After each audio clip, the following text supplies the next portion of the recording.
मित्रगणों, आज मैं आपको बहुत ही महत्वपूर्ण विधि बताऊंगा, बहुत ही सही शास्त्र सम्मत तरीका बताऊंगा चंदन बनाने का, चंदन घिसने का। आप जानते हैं जन्माष्टमी आ रही है और शास्त्रों में पुराणों में कहा गया है जन्माष्टमी और एकादशी को अगर भगवान श्री कृष्ण बाल गोपाल को सही तरीके से सही चंदन अगर अर्पित किया जाए तो वो बहुत ही विशेष लाभ देने वाला होता है। आपके सारे के सारे ग्रह शांत होते हैं। ज्योतिष शास्त्र में बृहद पाराशर होसा शास्त्र में भी इसका वर्णन आता है। अगर आप सही तरीके से सही चंदन का लेपन भगवान श्री कृष्ण लड्डू गोपाल को करते हैं तो वो बहुत ही विशेष लाभ देने वाला होता है, आपको मनोवांछित फल देता है, आपका दुख दरिद्र शोक सबका विनाश होता है और आपको अभीष्ट फल प्राप्त होता है। तो आज हम देखेंगे इसकी सही विधि। तो सबसे पहले हमें चाहिए ये शिला से मुझे बहुत लगाव है। इस बार मैं पहाड़ यात्रा में गया था तो मेरे दादाजी ने मुझे ये दिया तो मैं इसको दुबई लेके आया हूँ और ये मेरे दादाजी को उनके पिताजी ने दिया था जो ये शिला बद्रीनाथ से आई थी। तो आप देखेंगे बद्रीनाथ की शिला दुबई में है और मैं इसका प्रयोग करता हूँ चंदन घिसने के लिए नियमित रूप से। तो आपको ये चाहिए। इसके अलावा भी आपको बहुत सी सामग्री चाहिए जिसको हम विस्तार रूप से देखेंगे। तो नमस्कार मित्रगणों, मैं पवन पाठक आप सबका हार्दिक अभिनंदन करता हूं पंचतत्व वैदिक केंद्र के वीडियो चैनल में। आज चलो हम देखते हैं इसको बनाने की विधि। तो मित्रों, जो मेरे पास सामग्री है, थोड़ा सा मेरे पास गुलाब जल है, गंगा जल है, हल्दी की एक गांठ है, थोड़ा सा केसर है, चंदन की लकड़ी है, शुद्ध जल है, ये मैंने आपको बताया चंदन, फुरसा जो शिला है, और एक मैंने खाली कटोरी रखी है।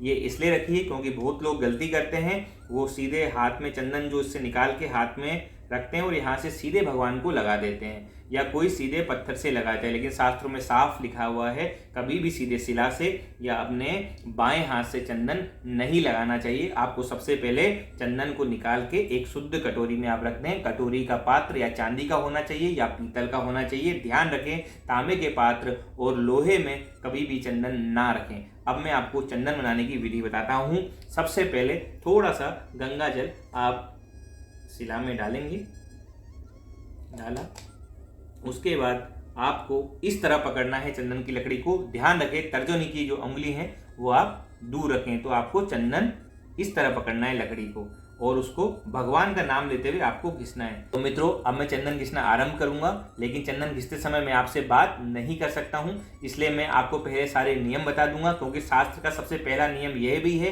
कि चंदन घिसते समय आपको बात नहीं करनी है। आपका ध्यान चंदन घिसने में और भगवान के संकीर्तन में होना चाहिए। घिसते समय आप भगवान प्रभु का नाम ले सकते हैं। अगर भगवान शिव के लिए आप चंदन घिस रहे हैं तो आपको भगवान शिव के कीर्तन करना है, भगवान शिव का ओम नमः शिवाय का जाप कर सकते हैं। और अगर आप भगवान हरि या किसी अन्य देवता के लिए कर रहे हैं तो आप उनका जप कर सकते हैं।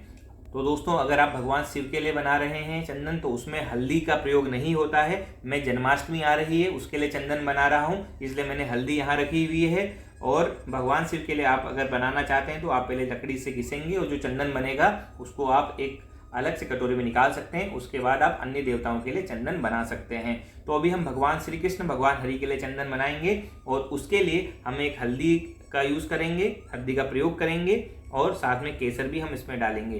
तो दोस्तों, आपको ध्यान देना है कि आप चंदन ऐसे घिसें, क्लॉकवाइज डायरेक्शन में, दाहिनी तरफ को। मैंने देखा है बहुत लोग ऐसे घिसते हैं, कोई ऊपर नीचे घिसते हैं, लेकिन इसका सही तरीका क्या है, आपको ऐसे इसको सीधे हाथ की तरफ क्लॉकवाइज डायरेक्शन में घुमाते हुए भगवान का कीर्तन करते हुए घिसना है।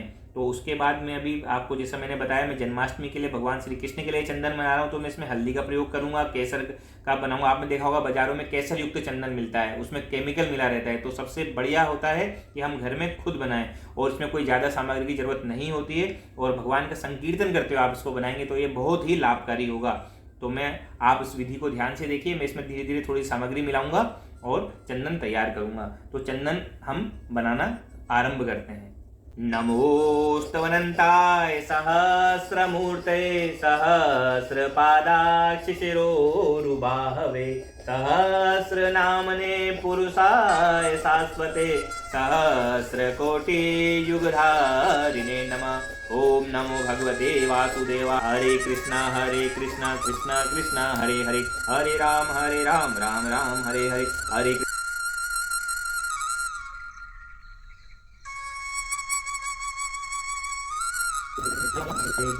कृष्णा कृष्णा कृष्णा हरे हरे, हरे राम राम राम हरे हरे, हरे कृष्णा कृष्णा कृष्णा। हरे राम राम राम हरे हरे। तो मित्रों, चंदन तैयार हो चुका है। अब चंदन को इसमें से रखने की विधि मैं आपको बताऊंगा। जैसा मैंने आपको बताया, आपको सीधे कभी भी शिला से ही भगवान को ये अर्पित नहीं करना चाहिए, ना आपको इसको ऐसे बाएं हाथ में लेके ऐसे लगाना चाहिए। इसकी सही विधि क्या है, आप इसको अनामिका उंगली से, ये जो अनामिका उंगली है, इस उंगली से आप ऐसे कीजिए शिला से।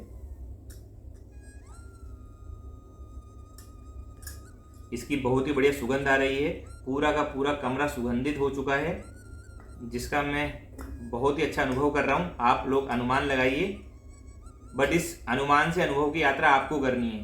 तो आप ये जरूर चंदन बनाइए, और इस तरह बनाया गया चंदन भगवान के संकीर्तन द्वारा शुद्ध पदार्थों से बहुत ही लाभकारी होता है। आप देखिए मित्रों, बहुत ही अच्छा चंदन बन के तैयार हुआ है। जाड़ा कभी भी ध्यान रखें, पतला चंदन देवताओं को नहीं चढ़ाया जाता है, तो आपको जाड़ा चंदन बनाना है। वाराह पुराण में लिखा गया है, द्रवीभूतम घृतम चेव द्रवीभूतम च चंदनम नार्पयेन ममं तृष्टयथम घनीभूतम तदर्पयेत्।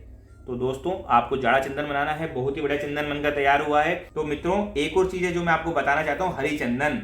अगर आप जिस तरह चंदन की विधि मैंने बताई है, उसमें तुलसी के पत्ते, आप 2 तुलसी के पत्ते डालते हैं, या तुलसी की सूखी लकड़ी आप घिस के इसमें बनाते हैं, तो वो चंदन हो जाता है हरी चंदन, और ये बहुत ही लाभकारी होता है। विशेषकर जन्माष्टमी या एकादशी के दिन अगर आपने इसको भगवान श्री कृष्ण को लगा दिया, उससे आपको मनवांछित फल, आपका रोग शोक, आपका दुख दरिद्र सब का विनाश होता है। और हरि चंदन के लिए कहा गया है, भगवान आपको आके गले लगाते हैं और भगवान आपके सारे दुख हर लेते हैं। हरि चंदन का बहुत ही लाभ है, विशेषकर जन्माष्टमी और एकादशी के दिन अगर आप व्रत करते हैं तो जरूर हरि चंदन आप खुद को लगाएं, भगवान को लगाएं, वो बहुत ही विशेषकर लाभ देने वाला होता है। और ध्यान रखें, ज्योतिष शास्त्र में भी लिखा गया है, राहु और केतु अगर आपके खराब हैं, शनिवार के दिन थोड़ा सा चंदन आप अपने लगाइए, और ऐसा 21 शनिवार तक आप कीजिए। आपके राहु केतु जो भी आपको दुष्प्रभाव दे रहे हैं वो नहीं देंगे, आपके दोनों ग्रह शांत हो जाएंगे। तो मित्रों, आज हमने देखा चंदन को घिसने की विधि, चंदन बनाने की विधि, किस तरह केसर युक्त चंदन बनाया जाता है, किस तरह हल्दी का प्रयोग किया जाता है। अगर आपको दुर्गा के लिए बना रहे हैं तो उसमें आप कुमकुम का प्रयोग कर सकते हैं, रक्त चंदन बना सकते हैं। शिव जी के लिए हल्दी नहीं लगेगी। आपको तर्जनी की जो उंगली है ये यूज नहीं करनी, इसका प्रयोग नहीं करना है। आपको गोमुखी मुद्रा बनानी है। इस तरह आपको चंदन घिसना है क्लॉकवाइज डायरेक्शन में। तो दोस्तों, आशा करता हूँ आपको आज का वीडियो पसंद आया होगा। इस तरह की रोचक जानकारियाँ और महत्वपूर्ण इन्फॉर्मेशन मैं आपके लिए लाता रहूँगा। अगली बार आपसे मिलता हूँ। नमस्कार, जय श्री राम।